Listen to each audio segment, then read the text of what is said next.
if you start looking at the word as not just a spiritual resource, but an educational resource, you will find that you can accomplish so much more, and you're learning so much more that can actually be applied to your life, your finances, your relationships, your business, your entrepreneurial goals, how you live with your family and deal with, family relationships and issues, all of that things, your mind, your physical health. There's so much education in it if you apply, right? So that was first one. Prayer and fasting. The second one I want you to do, and this is kind of connected to cognitive, like reframing and restructuring. But to make it a little bit more simple, because we're getting to those, I want you to challenge the thought, right? Okay. So if that thought is coming up, a lot of people, their knee-jerk reaction is they either do one of two things. They sit in it and they sulk in it, and they allow that thought to just take root and to manifest and to take over their mood and how they function the rest of that day. The second thing that a lot of people do is they try to avoid it. They go, no, no, no, no, la, la, la, la. And you just try to ignore it. You try to suppress it. And that's not resolving it. Because as I said, it's coming from somewhere. So you got to deal with the root of it. Trying to pretend that the elephant is not in your brain is not going to help you. The elephant's there, stampeding, dropping poop all over the place. Address the elephant. Okay. So first thing you want to do is write it out. What is the thought that's coming up? If the thought is, I am insufficient, write that out. I am insufficient. Look at it. Okay. Now, how do we challenge it, Diamond?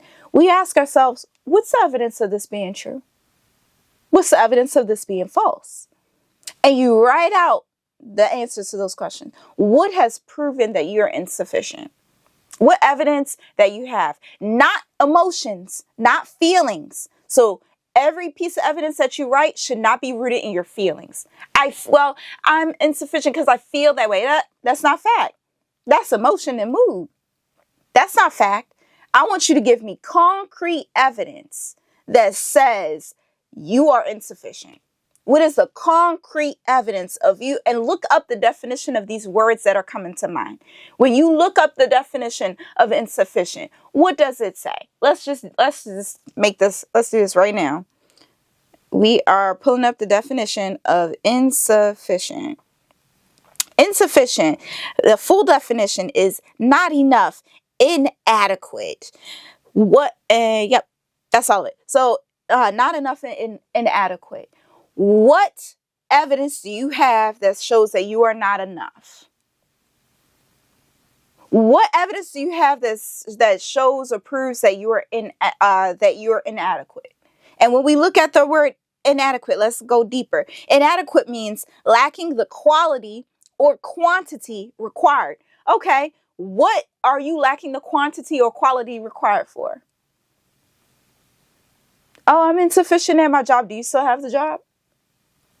So obviously you're not inadequate and insufficient there. Because if you lacked the quality and the quantity required for it, you wouldn't still be there. The other part of inadequate is insufficient for a purpose. I love that part, because whose purpose are we trying to resolve and serve? So you got to really sit with yourself and say, what is the evidence here? And even if some people, I love this, my clients would say, well, my mom told me I was insufficient. Okay, what is the qualifications she has to say that statement? What makes her word true, right? What evidence does she have to say that that is true, right? And what is she speaking that from? Has your mom been to therapy for her trauma? Because a lot of moms and dads are out here passing down their own trauma down to you. So what is there? You have to now examine that. And that's a lot of work, baby, to sit down and really dissect all of this. Is this a valid source of information? Is this a valid person to be speaking this to me? What authority, what degrees, what clarity, what makes them a valid source of information about my adequacy and my sufficiency? What is it? 9 times out of 10, baby, 10 times out of 10, it's not rooted in fact. It's all feeling. It's all just a thought. There's no truth and concrete evidence to support that thought, right? And in the off chance, I love this one, someone will say, well, I got a 0 on my test, so that shows that I'm inadequate. Okay, does it show that you're inadequate, or does it show that you didn't study hard enough? Does it show that you are not educated, even though you got a degree and you're still convinced that you're not educated enough? Or does it show that you're not a good test taker? Because majority of people, especially in this up and coming, y'all, the Gen Z population, I am constantly seeing just test taking is not a thing for them. And if you look at what they had to live through in high school and the pandemic and all that stuff impacted how they learned and how they retained information. So is it that you're inadequate, or is it that you're just not a good test taker? Or you need a different strategy of test taking? For me, I cannot study just blank words. I need images, and I need some type of tactile association to the definition that I'm learning. So when I'm studying for the EPPP or studying for whatever exam, right, I'm looking at, like, how can I make this term, this definition tangible? When I was in grad school and preparing for comps, I made a visual picture to go with every single concept so that I was able to memorize it. When I was practicing for my driving test, everything that I knew they were going to ask me, I created a visual representation and tactile sensations to help me remember. So clapping 2 times helped me remember or recall particular facts or whatever it might be, right? Or what assignment, right? And so you have to really give yourself grace to really examine what you're saying about yourself and what are the facts there and what might be a better truth about it. May a better truth be you just got to study more. You just got to get better at this. You just need more practice. Maybe that's a better truth that you should be entertaining, right? So that's how you challenge it.